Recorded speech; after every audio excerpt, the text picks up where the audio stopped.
जय श्रीराम. श्री समर्थ सद्गुरु ब्रह्मचैतन्य महाराज गोंदवलेकर यांची प्रवचने. 17 फेब्रुवारी. आजचा विषय नाम भावयुक्त अंतःकरणाने घ्यावे. मला आज देवाची गरज अशी वाटत नाही रे, नाही हे खरे, पण ती कशी वाटेल याचा तरी आपण विचार करावा. भगवत चिंतनाने नामाने ही गरज भासू लागते. गरज इतकी भासली पाहिजे की अन्न पाणी सुद्धा गोड लागू नये. जितकी आग जोराची तितका पाण्याचा मारा जास्त हवा. तसे जितकी देहबुद्धी बळकट तितका नामाचा जोर अधिक पाहिजे. नामात प्रेम नाही म्हणून ते घेण्याचे सोडू नये. पाण्यात पडल्यावर पुढे पोहायला येते. काशीला गेले नाही तरी काशीत जायचे असे तरी म्हणावे. त्याप्रमाणे नामात प्रेम वाटत नसले तरी नामात प्रेम आहे असे नित्य म्हणावे.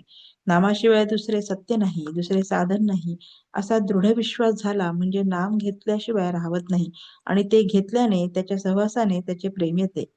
संत देव आहे असे म्हणतात, मीही देव आहे असे म्हणतो. फरक इतकाच की माझे म्हणणे अनुमानाचे असते, त्यांचे प्रत्यक्ष अनुभवाचे असते.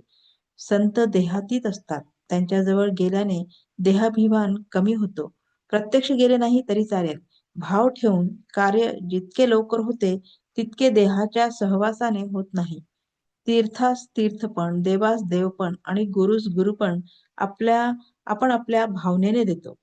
तीर्थास जाऊन जर आपण याने निष्पाप होऊ अशी भावना असली तरच मला तीर्थाचे स्नान होईल, नाहीतर मला ते नुसते पाणीच आहे.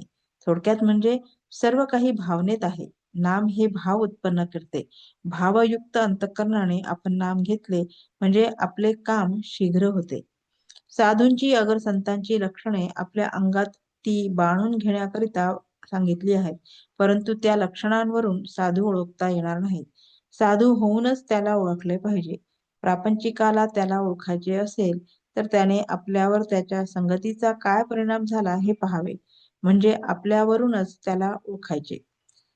आपल्या मनाला काही वेळ तरी शांती मिळाली, आपला मीपणा थोडा तरी कमी झाला, मन निर्विषय झाले, निदान निर्विषय राहावे असे वाटू लागले तर ते साधूचे स्वरूप आहे असे समजावे. साधू सर्वांभोवती भगवत भाव किंवा सर्वत्र मीच आहे असे पाहतात. त्यामुळे सर्वांवर ते प्रेम करतात. सर्वत्र प्रेम करायचे म्हणजे निस्वार्थ बुद्धीने योग्य ते करणे.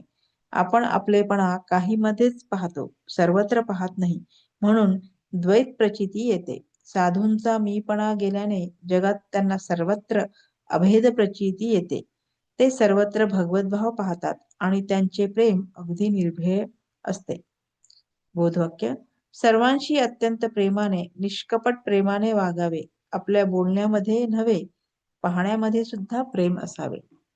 जय श्रीराम.